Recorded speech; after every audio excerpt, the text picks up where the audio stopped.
अस्सलाम वालेकुम। हेलो, मेरा नाम है जावेद और ये मेरी वाइफ है हिना। मैं महाराष्ट्र मुंबई से हूँ। तो मेरी वाइफ को प्रॉब्लम थी, माइस्थेनिया ग्रेविस नाम की बीमारी बताई थी डॉक्टर ने। तो जब हम डॉक्टर से बात करते थे तो डॉक्टर ने इनको दवाइयाँ देना स्टार्ट करी थी। इनकी जैसा जैसा वक्त बीतता गया वैसे वैसे इसकी माइस्थेनिया जो बीमारी है वो प्रॉब्लम स्टार्ट करने लगी। वापस वीकनेस, जैसे वीकनेस गोलियों से पहले थी वीकनेस, सेम वीकनेस गोलियां लेने के कुछ वक्त के बाद, जैसे कि 4 महीना, 5 महीना, 6 महीने के बाद में वापस, मतलब गोलियां डोज देने के बाद में भी वो बिगड़ता गया माइस्थेनिया। ऐसा है। तो फिर मैं बहुत परेशान हो गया था कि कहाँ जाऊँ।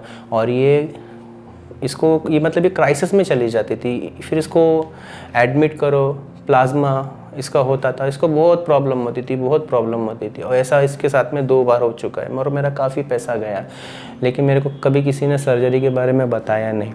तो फिर मैंने अपने ही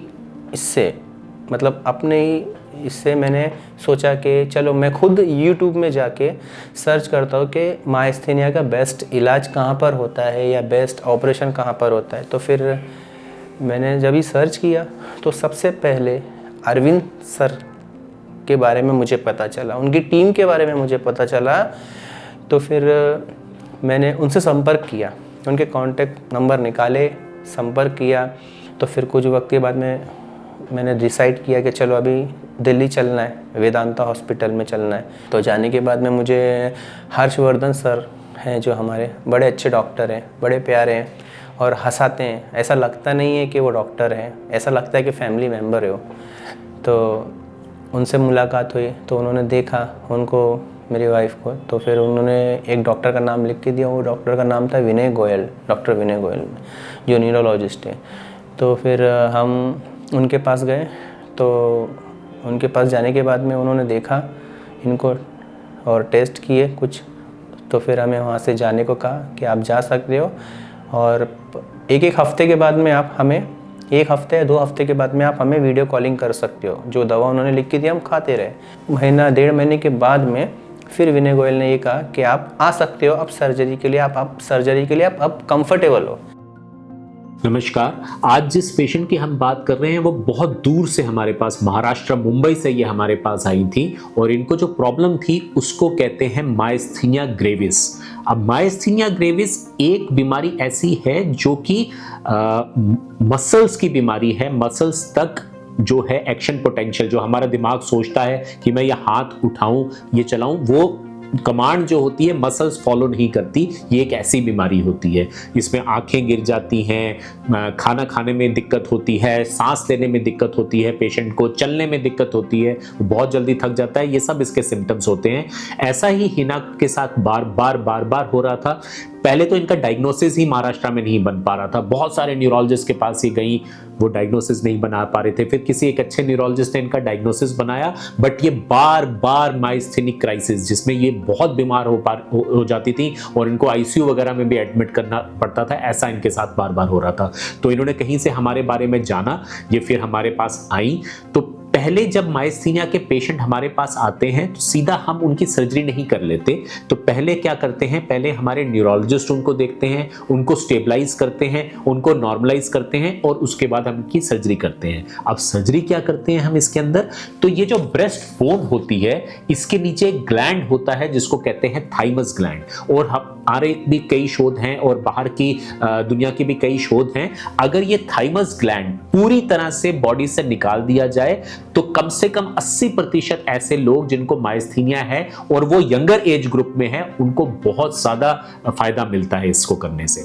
प्रॉब्लम क्या होती है, जो ये माइस्थेनिया की सर्जरी है जिसको थाइमेक्टमी कहते हैं, बहुत सारी जगहों पे इस पूरी हड्डी को काट के ओपन करके की जाती है, पर हमारे सेंटर में ये सर्जरी रोबोटिक के द्वारा 3 छोटे छोटे छेदों से की जाती है। पेशेंट एडमिट होता है, अगले दिन उसकी सर्जरी होती है, 2 या 3 दिन के अंदर पेशेंट डिस्चार्ज हो जाता है और फिर फिर कुछ दिनों में न्यूरोलॉजिस्ट के कंसल्टेशन से उसकी दवाइयां जो हैं काफी कम हो जाती हैं।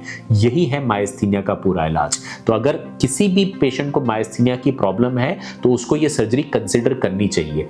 जब ये हमारे पास आई तो ये इतनी परेशान थी, और आज देखिए जब ये हमारे साथ वीडियो में बात कर रही हैं तो कितनी कंफर्टेबल हैं, इनकी दवाइयां कम होनी शुरू हो गई हैं, और यही देख के हमें बहुत ज़्यादा खुशी होती है। धन्यवाद। फिर इनकी सर्जरी चली। सर्जरी चलने के टाइम पे, सर्जरी के टाइम पे मुझे बताया गया था डॉक्टर ने कि इनकी सर्जरी 5 से 6 घंटे का समथिंग टाइम बताया था। इनकी सर्जरी चलने के टाइम पे मुझे हर 1 घंटे में एक कॉल आते थे। सर अपडेट मतलब मुझे मिलता था कि सर आपका अभी सर्जरी के लिए लेके गए हैं, फिर सर्जरी चल रही है। मतलब जब तक सर्जरी चली मुझे अपडेट मिलता गया, कोई प्रॉब्लम नहीं। और फिर उसके बाद में मेरी वाइफ को एक दिन सर्जरी के बाद में एक दिन आईसीयू में रखा। आईसीयू के बाद दूसरे दिन नॉर्मल वार्ड में शिफ्ट कर दिया। जो बाकी की जो नर्स थी उन्होंने उनकी देखभाल की, और नर्स बहुत अच्छी।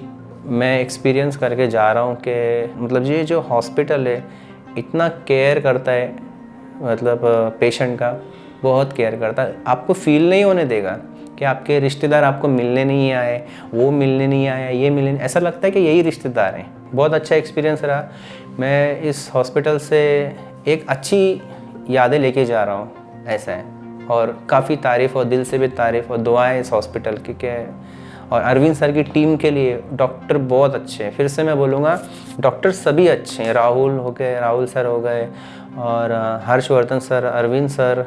और हर्षवर्धन सर तो जब भी आते थे इनसे मिलने को तो वो बस पूछते थे, थोड़ी कॉमेडी करते थे, इनको हंसाते थे, इनकी फेस पे स्माइल देते थे और चले जाते थे बेचारे। बहुत अच्छे, मतलब सब अच्छा है, मुझे कोई शिकायत नहीं। वेदांता हॉस्पिटल सभी लोगों को जब भी कभी कुछ प्रॉब्लम हो तो आप एक बार वेदांता आइए। बहुत अच्छी सर्विस, बेस्ट सर्विस। और ऐसा नहीं है कि आप छोटे हो तो आपको ट्रीट अलग करेंगे, बड़े हो तो ट्रीट अलग करेंगे, एक समान ट्रीट करते हैं यहाँ पे।